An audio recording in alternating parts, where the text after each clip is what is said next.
Madame, Monsieur, bonsoir. Année électorale oblige. 2 scrutins sous l'œil expert de nos invités ce soir. D'abord la présidentielle en Mauritanie et puis les législatives anticipées en France avec un point en commun. Aucune surprise à signaler. À Nouakchott, le président mauritanien sortant, Mohamed Ould Cheikh El Ghazouani, a ainsi été réélu dès le premier tour pour un second mandat avec 56% des voix, loin, très loin devant son principal rival Biram Dahabeid. Pas contents des résultats, les partisans de ce dernier ont manifesté dans certains quartiers de la capitale et en réponse, les forces de sécurité ont encerclé le siège de campagne de l'opposant et arrêté son directeur de campagne. En seconde partie de cet épisode, le premier tour des législatives françaises conforte les pronostics, un tournant historique et des Français face à un choix cornélien. Vu de l'étranger, les résultats de ce premier tour inquiètent. De l'intérieur, le premier jour de la campagne de l'entre-deux tours est marqué notamment par une succession de désistements calculés de façon à contrecarrer les sondages qui évaluent entre 250 et 300 le nombre de sièges du RN à l'issue du second tour.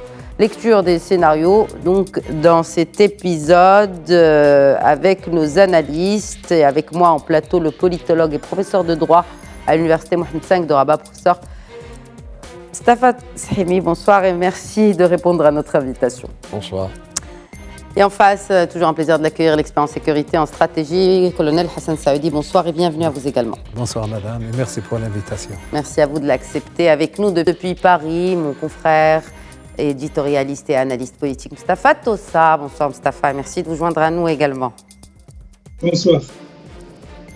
Donc nous allons commencer ce débat et cette première partie d'abord avec les élections présidentielles en Mauritanie. Et ce très beau score du président sortant, un peu plus de 56% des voix, c'était aussi prévisible, Mustapha Shemi.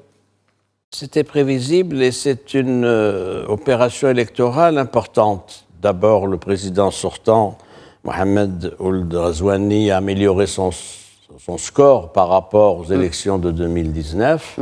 Une amélioration de plus de 4 points, vous l'avez dit, 56%. C'est tout à fait significatif. Ensuite, c'est un scrutin qui s'est déroulé dans des conditions à peu près normales, il faut le dire. Vous avez fait référence, évidemment, aux protestations du candidat de l'opposition, Biram Dahabeid, qui a obtenu 22%, qui a lui aussi amélioré d'ailleurs son score par rapport aux élections de 2019, l'a amélioré de 3,5 points. Et puis, troisième candidat, il y avait d'autres candidats, mais c'était marginal, Hamadi Sidi El Mokhtar du parti islamiste Tawassul, qui a fait, lui, 13%, avec un recul de 5 points par rapport aux élections de 2019. C'est intéressant comment ça a été traité par ces candidats. Le candidat anti-esclavagiste, donc Biram Dahabeid, c'est comme ça qu'on le caractérise, donc n'a pas accepté ces résultats en disant que c'était un hold-up électoral et il a appelé les siens à manifester. Il y a eu un certain nombre d'incidents donc en Mauritanie, à Nouakchott, etc. Bon, finalement, ça s'est réglé. En revanche, la position du candidat islamiste de parti Tawassul est intéressante. Il a appelé à la modération. Modération, donc c'est quand même intéressant à relever. Je note que la Mauritanie maintenant est dans des situations politiques apaisées.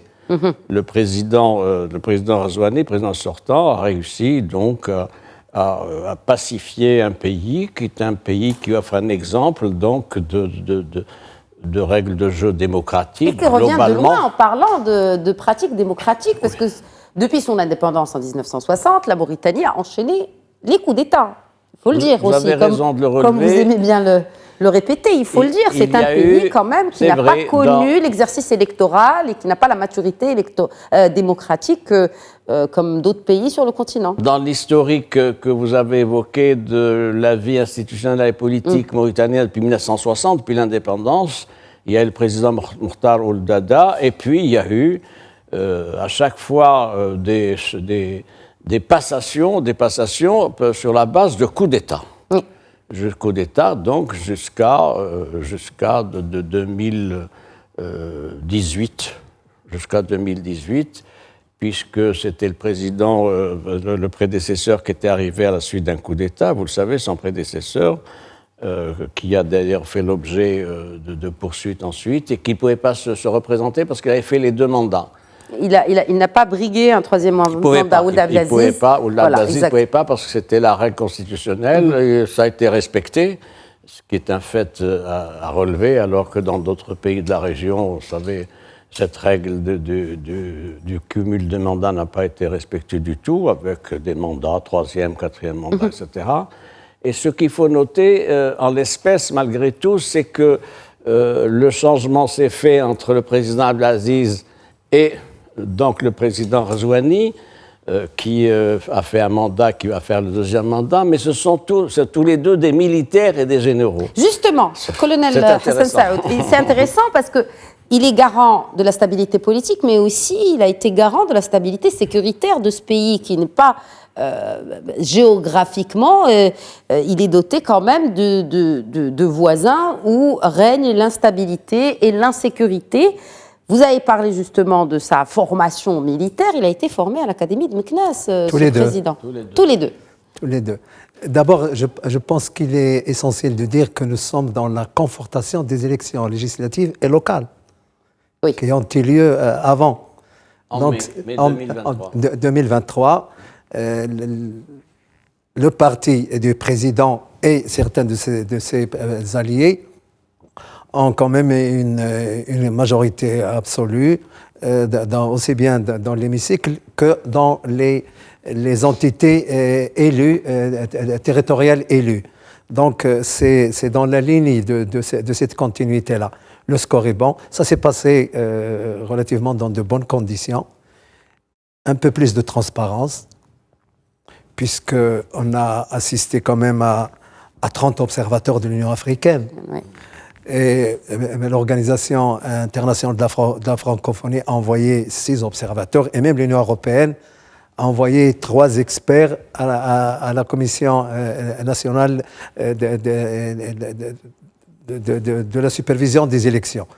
Et donc, le slogan de campagne est important quand même, la continuité dans le changement au niveau de la moralisation de la vie publique, puisqu'on a assisté quand même à une campagne de nettoyage concernant certains détournements, Puis il a insisté sur la cohésion. Il a donné une grande importance au niveau du discours, évidemment, électoral à la jeunesse et à la femme, et davantage de réconciliation. Pour répondre à votre question, oui, quand il était chef d'état-major des armées, il a joué un rôle important dans la lutte contre le terrorisme. Il était ministre de la Défense aussi dans le gouvernement d'Ould Abdelaziz. Absolument. C'est des collègues qui s'entendaient bien. Et donc, il a cet actif pour lui. Il a une réputation d'homme intègre.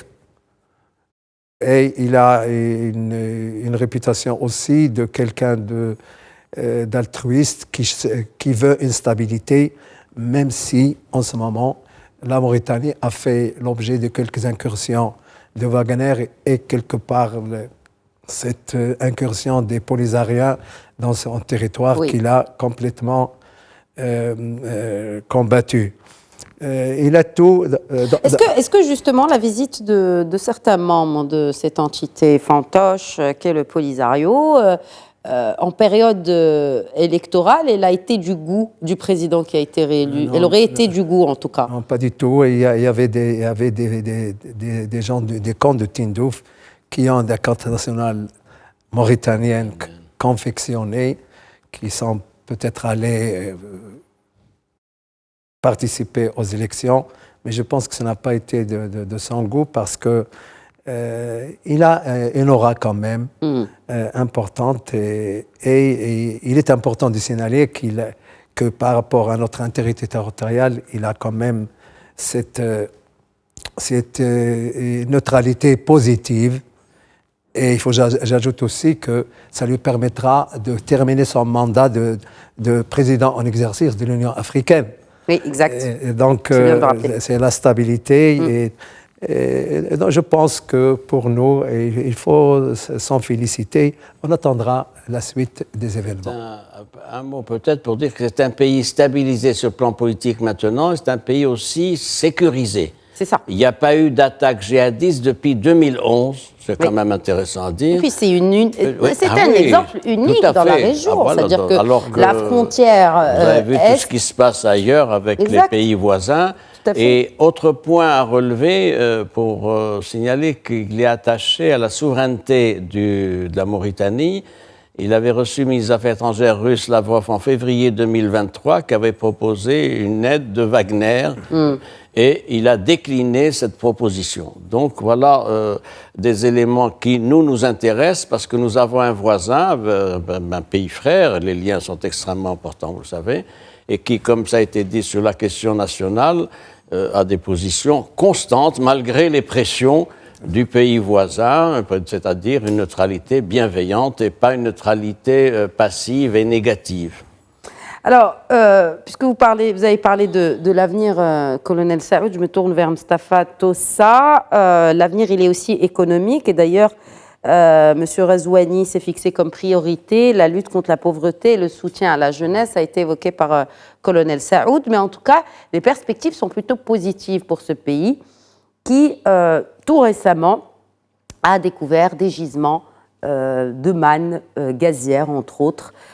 Comment, du coup, on peut dire que les promesses vont réellement se transformer en réalité compte tenu de ces découvertes gazières et pétrolières de la Mauritanie? En fait, cette réélection, ce nouveau mandat de Razouani n'est pas en soi une grande surprise. Tout le monde s'attendait à ce que les Mauritaniens lui accordent encore une fois leur confiance. Alors, ne faut-il pas profiter de ce second mandat pour demander au président mauritanien Mohamed Ould Razouani de sortir de son pays de cette situation claire-obscure à l'égard des enjeux extrêmement vitaux pour l'avenir de la région?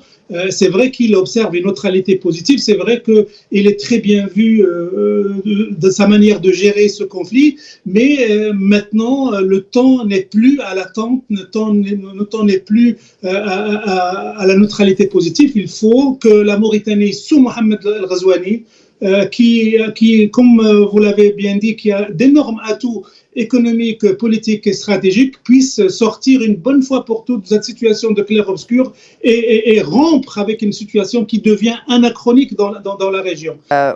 On aimerait réagir en plateau, hein, Mustapha Tossa. Mustapha Sahibi. Sur ce premier point évoqué par notre ami Mustapha Tossa, je voudrais dire ceci. Il faut se féliciter de cette neutralité positive parce que dans l'historique des relations entre Rabat et Nouakchott depuis des décennies, nous n'avons pas eu la même position des autorités de Nouakchott. Oui. Et c'était distinguer les unes et les autres en différentes circonstances par des positions négatives à la limite de l'hostilité. Cela dit, il y a des contraintes. Vous savez, il y a le souhaitable et le possible. Le souhaitable, évidemment, c'est qu'il y a un pas de plus. Mais il y a le possible, c'est-à-dire les réalités qui pèsent sur le président mauritanien, Razouani. Il a une longue frontière avec l'Algérie. Il a des pressions, il subit continuellement des pressions de l'Algérie. Mais si on diversifie justement l'économie mauritanienne, cela ne devrait-il pas donner plus de leverage peut-être sur les positions Oui, mais sauf que ça prend du temps. Sauf que l'impact économique de l'ouverture économique, ça prend du temps et des années. J'ajoute comme exemple de pression l'initiative du président algérien Tebboune qui a essayé de faire une UMA à 3, en faisant pression d'ailleurs et sur le Libyen et sur le président du Parlement libyen et le président tunisien et le président Zouani lors d'une réunion à Alger. Et le président mauritanien a décliné, malgré de fortes pressions, il a décliné cette proposition d'une sorte de UMA qui serait un avorton de l'UMA de 1979. Donc il y a là des contraintes dont il faut prendre l'exacte mesure. Sur la situation économique, le tableau est intéressant. Oui. Les perspectives de la Banque mondiale, j'ai vérifié, pour les années 2024-2026, donnent une évolution, un taux de croissance moyen de 5%. Et il y a d'autres mesures qu'il faut signaler. Pour 2022, la croissance a été de 6,4%.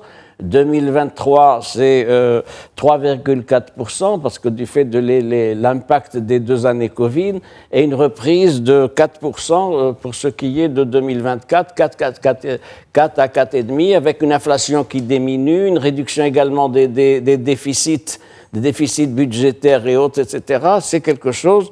Et puis, il y a la perspective du gaz, d'exploitation du gaz à partir du second semestre 2024, qui ouvre des perspectives intéressantes pour l'économie mauritanienne. Pourvu que cela profite à tous les Mauritaniens, qu'on ne tombe pas dans le piège africain où cela profiterait peut-être à une certaine élite au détriment des jeunes.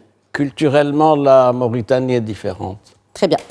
Alors, si vous n'avez rien à ajouter, colonel Saoud, on peut passer au deuxième chapitre. C'est vrai, c'est l'idéal. Donc, il faut laisser les choses se dérouler.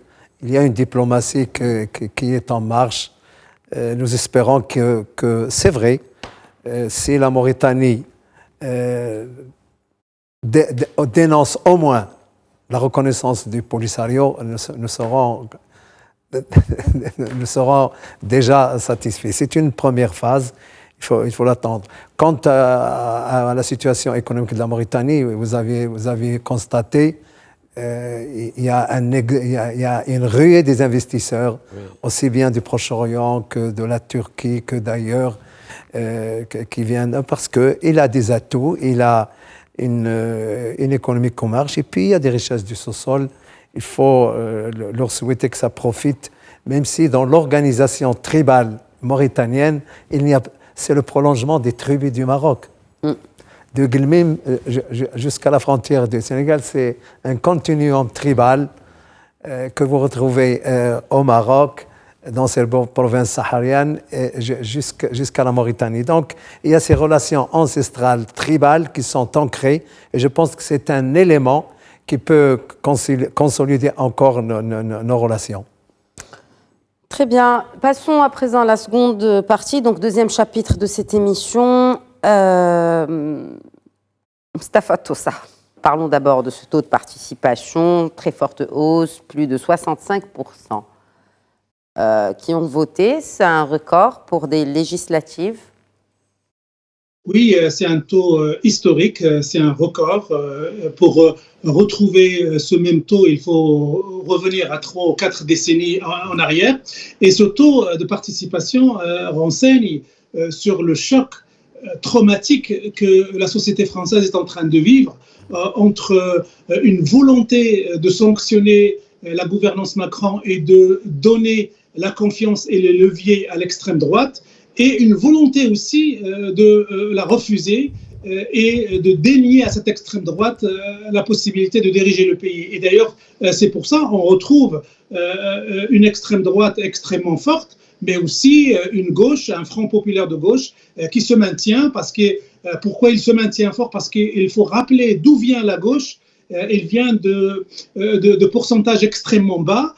Et là, au cours de ces élections législatives, elle a réussi à consacrer une présence. Et je crois qu'elle le doit à cette montée, à ce taux de participation extrêmement historique qui a fait se ruer vers les urnes beaucoup de Français, justement dans l'espoir de ne pas donner les clés du pouvoir au Rassemblement national. Alors évidemment, on est en présence aujourd'hui, à quelques jours du deuxième tour, d'une France morcelée en 3 groupes.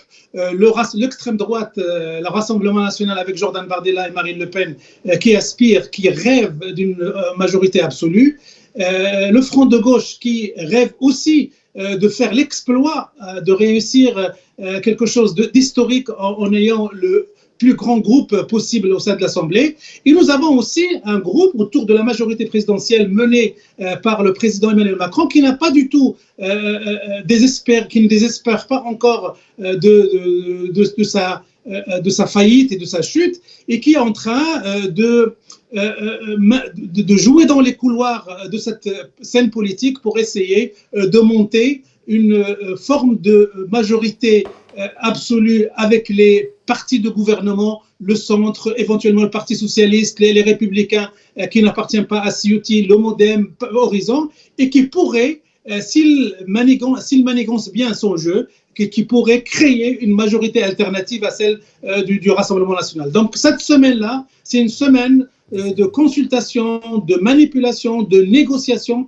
pour voir quelle sera la physionomie de la future Assemblée nationale qui elle-même donnera l'identité du futur Premier ministre qui remplacerait Gabriel Attal à Matignon. Alors, réaction déjà en France après ce premier tour, parce que quand même, quand on dit 65%, c'est plus de 10,5 millions de Français qui ont voté. Et quand on voit que le tiers de ces votants, finalement, eh ben, ils ont opté pour l'extrême droite. Et est-ce que... C'est historique aussi, hein, si on parle puisqu'on parle de record. Mustafa Sahimi. C'est pour ça que ces élections-là ne sont pas une transition, c'est, me semble-t-il, une rupture par rapport au système partisan et par rapport donc, au schéma général instauré par la Ve République 1958. Sur la poussée de l'extrême droite, ça tient à un certain nombre de facteurs. On en a parlé lors d'un précédent plateau il y a quelques mois, vous vous en souvenez. Oui. C'est une poussée générale de l'extrême droite avec le discrédit de l'État, le fait qu'il n'assume pas un certain nombre de fonctions régaliennes, des problèmes d'identité qui sont posés à un certain nombre de pays européens, dont la France. L'instrumentalisation des questions migratoires, de l'islamophobie, la détérioration du pouvoir d'achat. Ça, c'est important. D'ailleurs, Marine Le Pen, lors des élections européennes, avait beaucoup insisté sur la détérioration du pouvoir d'achat. Elle avait fait sa campagne sur le pouvoir d'achat, laissant de côté d'autres questions, etc. Et tous les sondages montrent que la préoccupation première des Français, c'est la détérioration de leur pouvoir d'achat. En second lieu vient la sécurité, en troisième lieu l'immigration, et en quatrième lieu, donc, le manque de repères d'un vieux pays qui ont confronté un certain nombre de facteurs endogènes et exogènes. Précisément, parce qu'il y a eu cette vague d'extrême droite, ça nourrit une vague d'extrême gauche. On ne peut pas comprendre les succès, les résultats intéressants de la gauche qui étaient émiettés. Aux élections européennes, elle avait fait 7%, elles étaient éclatées entre 4 et 5 partis. On ne peut pas expliquer le rebond, la remobilisation du peuple de gauche en France si on ne tient pas compte qu'il y a en même temps la gauches, menace... parce qu'il y en a plusieurs dans ce nouveau front mais globalement, oui. C'est le peuple de gauche par rapport donc, à la poussée de l'extrême droite. Vous avez raison, il y a des peuples de gauche qui étaient très divisés, qui étaient très sévères les uns à l'endroit des autres. Il y a la France insoumise de Mélenchon qui est tonitruante, ça tient à son profil, ça tient à son parcours politique, etc. À côté de ça, il y a le Parti communiste français qui fait 2-3%, qui est en pleine décomposition. Il y a les écologistes aussi, il faut le dire, etc. Donc tout ça fait que ce monde-là était en difficulté. Mais la divine surprise, me semble-t-il, c'est qu'ils aient réussi en 24 heures, au lendemain de la dissolution décidée par le président Macron, ils s'est réussi à se reconstituer sur la base d'un programme, un certain nombre d'axes programmatiques, et en même temps un accord pour créer ce qu'ils ont appelé le nouveau front, le nouveau front populaire. Le paradoxe est là, c'est-à-dire que l'opération Macron, il faut l'expliquer rapidement, il y a une énigme pour cette décision de dissolution du président Macron. Je pense qu'il l'a faite par calcul qui s'est avéré donc inexact. Il a pensé que la gauche était tellement divisée qu'elle ne pouvait pas rebondir. Et il a pensé donc à ce que sa majorité présidentielle puisse se revigorer face au pôle d'extrême droite. Donc des calculs qui ont été démentis par les faits. Enfin, un dernier point, me semble-t-il, c'est la fin du macronisme. Je crois que c'est extrêmement important. La fin du macronisme ou de Renaissance en 2027 ? Bon, en tout cas, il y a beaucoup de questions qui se posent. En tout cas, la fin du macronisme. Et d'ailleurs, ça a donné lieu à un constat d'échec de la part de gens comme l'ancien Premier ministre Philippe, comme d'autres, etc., qui ont dit c'est la fin de Macron et la fin du macronisme en tout cas, c'est la fin de la majorité, c'est la fin de la majorité. Et la difficulté pour aujourd'hui, c'est comment reconstituer un pôle présidentiel qui puisse être partie prenante dans l'équation qui va se dessiner à l'issue du scrutin du second tour du 7 septembre dernier, dimanche prochain, et donc pour monter une majorité. Mais c'est une question sur laquelle on va sûrement revenir. Certainement, beaucoup de calculs qui ne sont pas des moindres, qui ne sont pas faciles. Et il faut aussi qu'il y ait une ambition, une volonté des autres partis pour se désister ou pour pousser leurs candidats à se retirer de la course pour faire barrage au RN. Mais en tout cas, c'est un peu la stratégie qui est adoptée lors de ce entre-deux tours. Colonel Saoud, c'est la fin aussi des partis classiques. C'est trop tôt pour le dire, à mon avis. Il y a un affaiblissement, oui. Vous savez, cette dissolution, qui est quand même la 6e du genre dans la 5e République, ça ne date pas d'aujourd'hui. Oui. Et qu'il y a eu presque les mêmes résultats, sauf dans deux cas où ça a conforté le président de la République.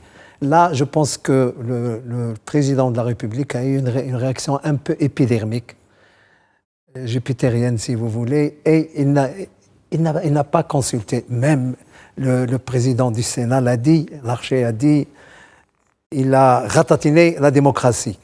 Et donc, peut-être que quelques personnalités politiques ont été mises au courant, mais c'était un calcul plutôt tactique. Il l'a consulté par téléphone. La consultation du président du Sénat était faite par téléphone. Qu'est-ce qui est arrivé après? C'est que l'affaiblissement des Républicains dans les élections européennes, la dislocation de la NUPES lui ont donné l'idée que, comme la dernière fois où il a siphonné à gauche et à droite, résultat des courses aujourd'hui, je pense qu'il s'est auto-siphonné par la même occasion. Il faut attendre quand même que demain, la fin du dépôt des candidatures pour savoir combien de triangulaires. On parle de 200 à 215 à 220, 250, mais ce n'est pas encore... Sauf que maintenant, nous avons quand même deux pôles extrémistes qui ont déjà 76 candidats élus au deuxième tour. Au premier tour. Pour le deuxième tour, pardon. On a 39 candidats élus dès le premier tour. 39 candidats RN.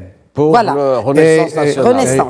Et 32 à peu près Rassemblement national, pardon. de la nouvelle force patriotique. Le Front populaire. Le nouveau Front populaire et quelques 2 ou 3 dans la majorité présidentielle. On verra. Demain, il y a des désistements qui sont en cours. Au sein de la Macronie, on a donné le mot d'ordre pour que les candidats qui sont classés 3e se désisteraient. Il y a des réticences. Les LR ne donnent aucune consigne de vote, même si ils se sont quand même... Je pense que les LR n'ont pas eu la bérésina qu'on attendait. 10%, ce n'est pas mauvais par rapport au score des européennes. Et je pense que ce n'est pas les états-majors politiques qui sont... mais c'est l'ancrage territorial des élus républicains qui a fait qu'ils se sont maintenus à ce pourcentage-là. La dynamique est du côté du Rassemblement national. À moins d'un sursaut républicain, je pense que Mustafa Tossa le sent aussi, je pense qu'ils sont partis pour avoir une majorité, mais une majorité absolue, je suis loin de le penser. Et donc, nous ferons... Vous n'êtes pas le seul, en tout cas, à le penser, mais beaucoup pensent que les RN a toujours ses chances pour avoir une majorité absolue je pense que au second tour. Moi, personnellement, je pense que nous ferons l'ingouvernabilité. Alors, avant de parler des scénarios, Mustafa Tossa, parlons de ces triangulaires, les désistements qui sont déjà actés, d'autres candidats qui s'accrochent, qui ne veulent pas. Quel risque de voir cette confirmation finalement du RN au second tour si certains désistements ne se font pas dans des circonscriptions importantes. Et quelles sont ces circonscriptions ?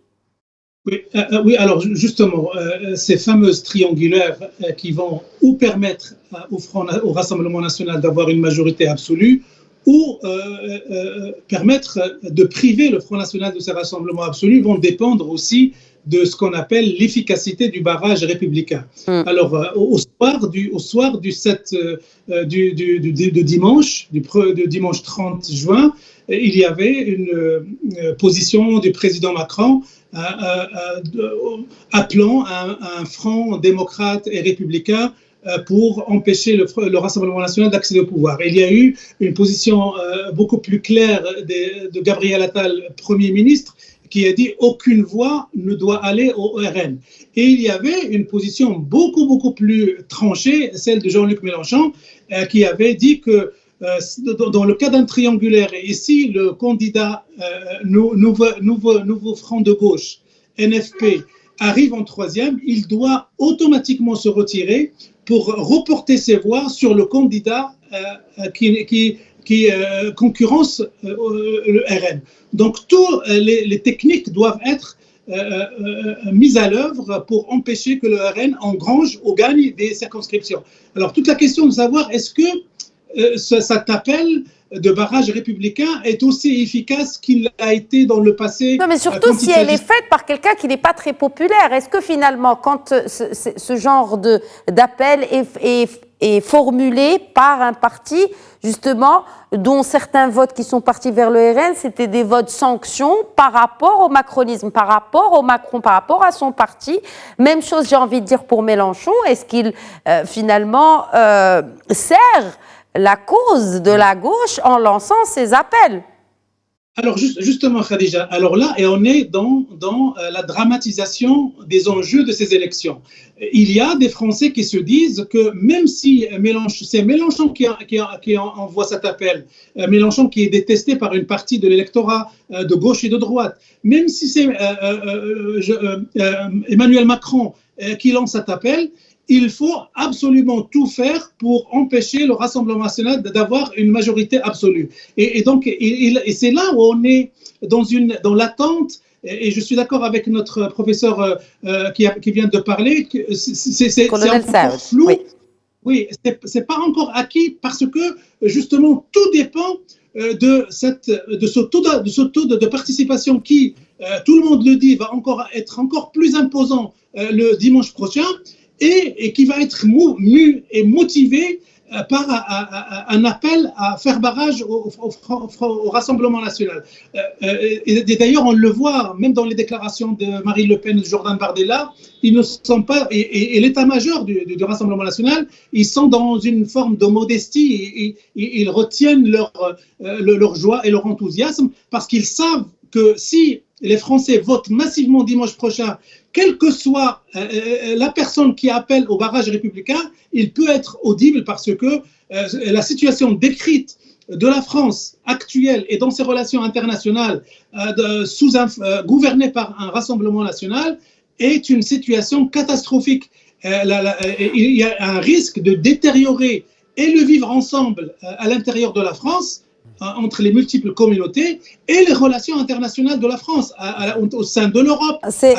Vous faites bien de le dire, et surtout vous êtes vous-même un binational, ce député sortant RN qui a travaillé avec l'ancien Premier ministre François Fillon et qui a laissé entendre, il a été clair dans ses propos sur un plateau d'une chaîne de télévision française, et qui a fustigé, qui s'est clairement exprimé contre un ministre binational. C'est-à-dire les ministères doivent être occupés par des franco-français, des Français de souche, même si l'expression vraiment frôle le racisme et la xénophobie.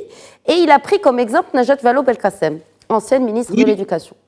Oui, c'est vrai. Et Najat Vallaud-Belkacem lui a répondu avec beaucoup d'intelligence et beaucoup de tact et beaucoup de savoir-faire. Et ça a choqué les Français. Le fait qu'on remette en cause la nomination de Najat Vallaud-Belkacem, qui a été une des meilleures ministres qui ont passé récemment avec son savoir-faire, avec son intelligence, avec sa capacité à communiquer, avec ses idées novatrices pour l'éducation nationale, même si l'extrême droite les a critiqués.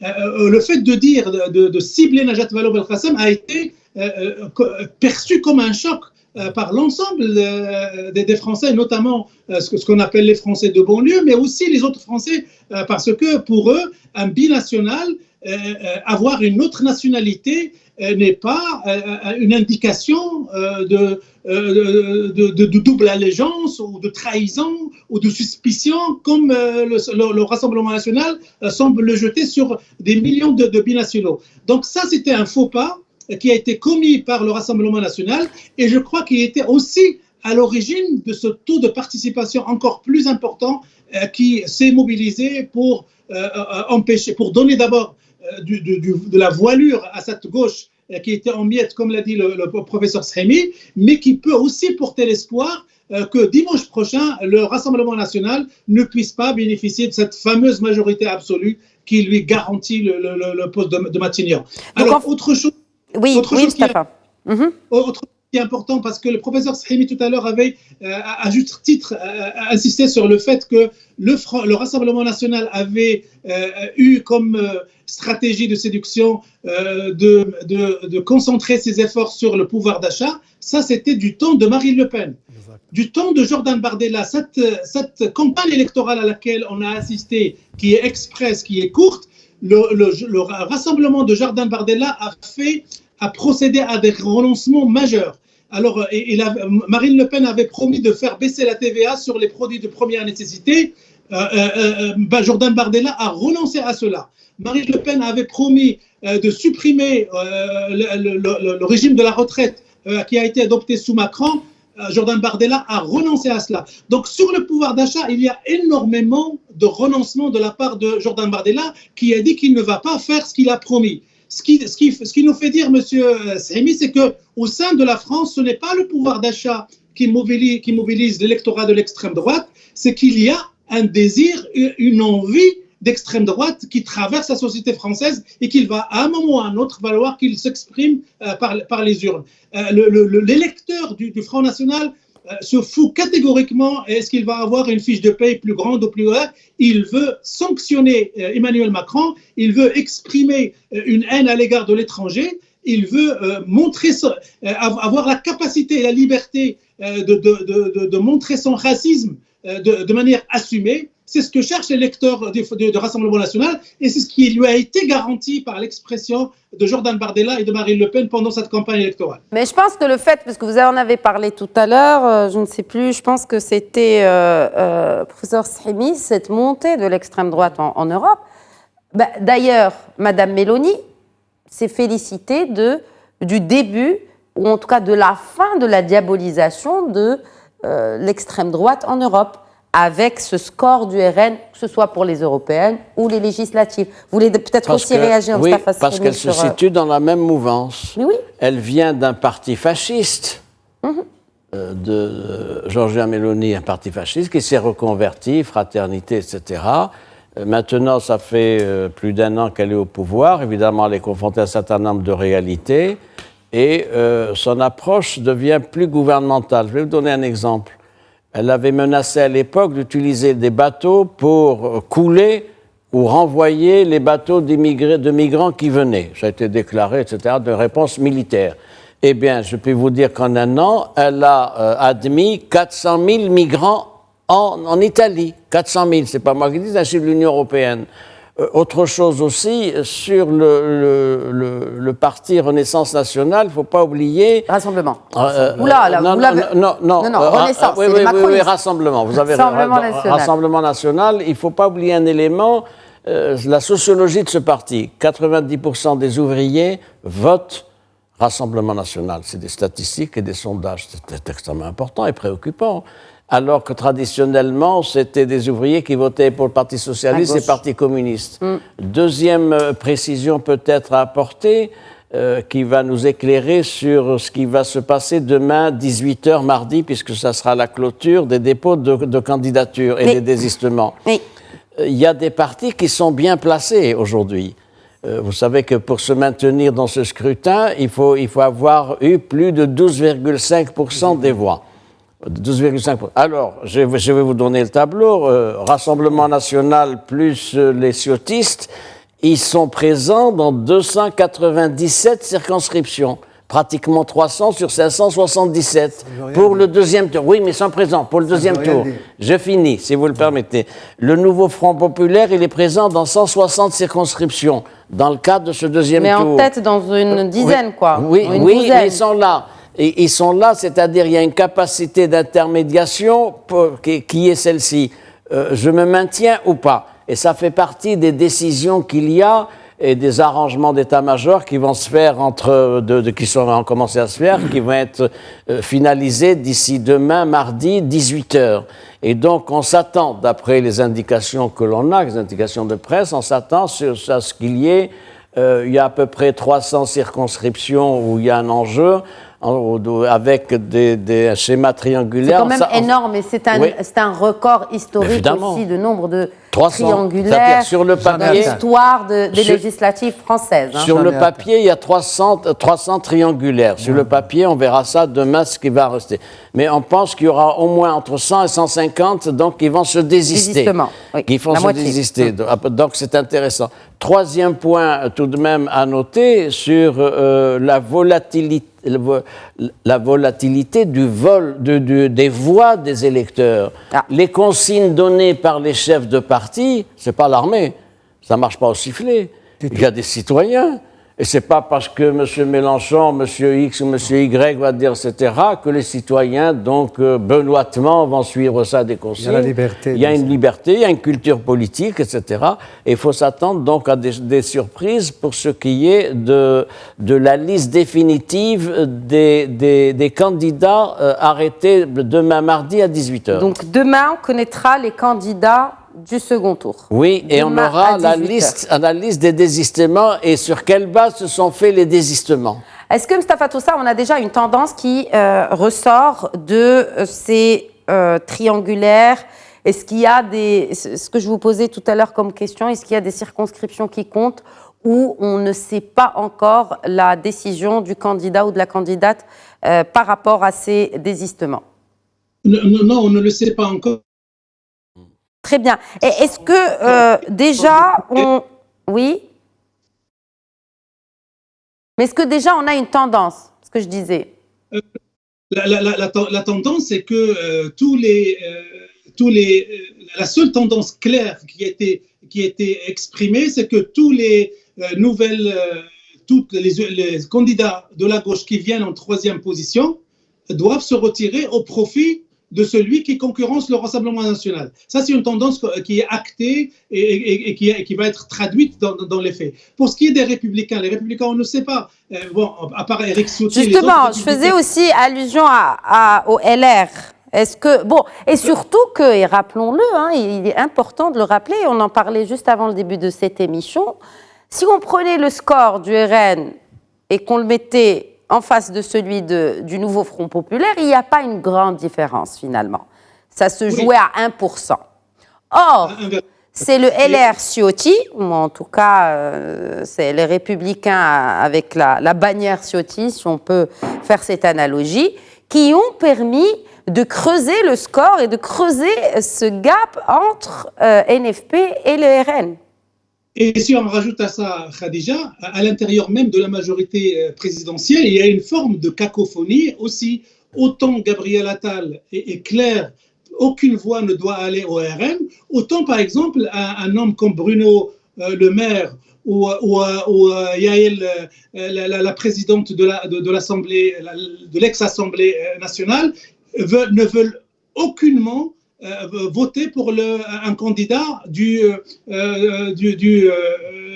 la France Insoumise. Pour eux, s'il y a un duel France Insoumise et Rassemblement National, ils vont voter Rassemblement National. Donc ça aussi, ça complique les tentatives de... C'est quand on se retrouve face aux extrêmes aussi, Mustapha Tossa, c'est pour ça. Il y a une variante, si vous le permettez.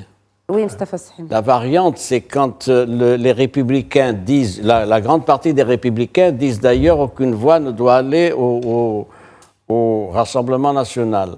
Je note quand même, entre parenthèses, la position évolutive du président Macron, qui, il y a encore quelques jours, mettait les deux extrêmes sur le même plateau, en dénonçant aussi bien la France insoumise de Mélenchon que le Rassemblement national de Bardella. Il a changé aujourd'hui. Oui, il a changé. Oui, mais ça a pris du temps. Non, mais après aujourd'hui, répondant à une question lors d'un forum ou d'un sommet européen, il a quand même dénoncé les deux. Il a dénoncé l'antisémitisme. Oui, c'est ça. Et il a dénoncé le racisme. Oui. Mais plus maintenant. Mais il a dit en substance, il ne faut pas se tromper dans cette configuration. Le RN est aux portes du pouvoir. C'est un élément nouveau. Donc, ce n'est pas ce qu'il disait il y a quelques jours. Oui, mais c'est avant le deuxième tour. Mais c'est un élément d'indécision pour son électorat traditionnel, celui de la majorité présidentielle, qui dit voilà le président qui fait campagne contre les deux en disant aucun des extrêmes, et qui maintenant priorise donc exclusivement le fait de n'accorder aucune voix au Rassemblement national. Voilà. Quand on dit n'accorder aucune voix au Rassemblement national, il y a un élément d'ambiguïté, si vous le permettez. Ça ne veut pas dire qu'il faut apporter sa voix à la France insoumise. Ça peut vouloir dire aussi pour les électeurs ne pas voter. Non, mais écoutez, la politique, c'est l'art du compromis. Et c'est des intérêts qui changent. Ça, c'est normal. Vous n'avez pas répondu à ma question. Non, mais... Ce que je veux dire par là, si vous permettez, c'est qu'il n'y a pas d'effet mécanique de report des voix dans un sens ou dans l'autre. C'est-à-dire que même s'il y a désistement, rien n'empêche que la personne n'aille pas voter. Bien sûr, normal, ce sont des électeurs majeurs. L'électeur est propriétaire de sa voix. Voilà. Oui. On ne va pas lui imposer en fait un choix. Et les chiffres que vous avez donnés, Madame Khadija, le tiers RN. Oui. Mais il ne faut pas oublier qu'il en reste 2 tiers aussi. Il en reste encore 2 tiers. Est-ce que dans ces 2 tiers, il peut avoir la majorité absolue? Je n'en sais rien. Les sondages parlent quand même de 150 sièges, jusqu'à 300 sièges. Ça, c'est les sondages. 300 sièges. Au second tour. C'est la majorité absolue, ça. Les sondages, ils donnent la majorité absolue alors au RN. Mustafa Tossa, je vois que vous vouliez prendre la parole. Juste pour éclairer un petit peu l'attitude du président Macron et répondre un petit peu aux interrogations qui sont sur le plateau. Quand le président Macron attaquait et ciblait les extrêmes, il l'a fait avec une telle violence que ça lui a été reproché. Il avait dit que, en conférence de presse, il avait dit que si le RN arrive au pouvoir, ça sera la guerre civile, et si c'est la gauche qui arrive au pouvoir, ça sera la faillite économique. Alors, lui, quand il faisait ça, il croyait, à tort maintenant, qu'il était capable de créer une forme de centre qui attirerait tous ces gens qui auraient peur et de l'extrême droite et de la gauche. Mais le problème, c'est que les résultats lui ont donné tort. C'était un pari, c'était un gamble qui était perdant pour lui. Et il se retrouve avec un petit groupe, avec une majorité, un groupe très, très, très, très réduit. À peine une centaine, on attribue au parti d'Emmanuel Macron ensemble à peine une centaine de députés, et il se retrouve dans une autre situation que celle qu'il a dénoncée. C'est pour ça qu'il était obligé, sous la pression de son entourage, sous la pression de la gravité de la situation aussi, de dire qu'il faut absolument faire barrage au Rassemblement national. Et il a oublié de critiquer la gauche, parce que pourquoi il a oublié de le faire maintenant? Parce que demain, peut-être, dans une forme de coalition possible, il pourrait avoir à gouverner avec eux. Et donc, pour l'instant, la majorité présidentielle est défaite, c'est un fait, et Renaissance menacée de disparaître d'ici 2027.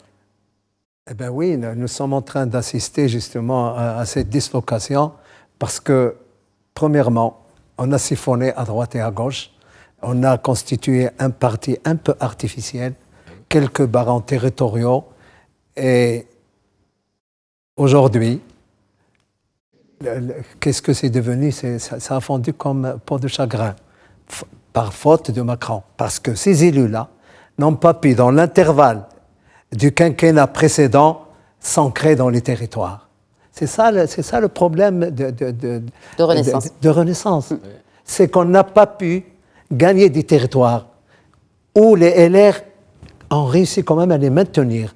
La preuve, leur présence au Sénat, c'est quand même pas... C'est une vieille tradition d'implantation territoriale. territoriale. Mais Moustapha a parlé justement de la classe ouvrière. C'est vrai, le président du Parti communiste a échoué. Oui. Il a été battu par un RN. Les ministres de la Macronie, ils sont en ballottage. Ils sont en ballottage, oui. L'intérieur, les affaires étrangères, le Premier ministre... L'ancienne première ministre, elle était aussi en ballottage. Quelqu'un s'est désisté pour qu'elle puisse passer.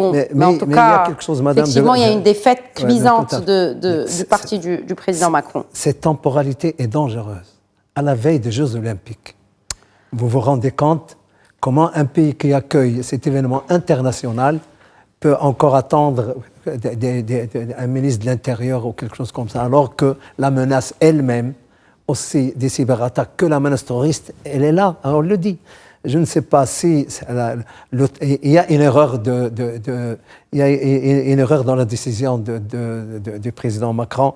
Mais s'il n'y a pas de majorité absolue ce 7 juillet. Alors, qu'est-ce qui se passe dans ce schéma Rapidement. Oui, il n'y a pas de majorité absolue, mais tant que Renaissance, que Rassemblement National fasse 260. Il y a deux situations. Ils font la majorité absolue, 289. Ils font 260, 270. C'est difficile de débaucher une vingtaine de députés pour arriver à la majorité absolue de 289. Ça peut se faire. C'est difficile. C'est plus facile s'ils font 270, 275, etc., même 280. À ce moment-là, toujours 10, 15 députés intéressés qui vont former la majorité. Première hypothèse. Deuxième hypothèse, une situation de gouvernabilité aléatoire. Pourquoi ? Parce que la Constitution française fait qu'une dissolution ne peut pas avoir avant un an, avant la précédente dissolution. La dissolution a eu lieu en juin 2024. Il faudra attendre juin 2025 pour qu'il y ait une nouvelle dissolution. Et donc, le président Macron, qui tient à assumer son mandat jusqu'en 2027, aura fort à faire avec une majorité non maîtrisée. Soit celle du Rassemblement national, soit hypothèse moins probable, celle du nouveau front de gauche populaire. Quand on voit la carte, en tout cas, le bleu est largement majoritaire, en tout cas au premier tour. Rien n'est encore joué, il reste encore le deuxième tour. On a cette campagne de l'entre-deux tours qui a commencé aujourd'hui. Et comme disait Georges Clemenceau, on ne ment jamais autant qu'avant les élections, pendant la guerre et après la chasse. Merci. Et puis, madame, les promesses électorales n'engagent que ceux qui les écoutent. Absolument. Et ça plombe, si vous le permettez, d'un mot, l'influence de la France à l'international. Ça, c'est important. Merci beaucoup, colonel Saoud Mustafa Sahimi. Toujours un plaisir. Merci à vous également, Mustafa Tossa. On reviendra certainement au sujet, bien naturellement, cette semaine. Merci. Voilà, c'est la fin de Questions d'actu. Très bonne soirée.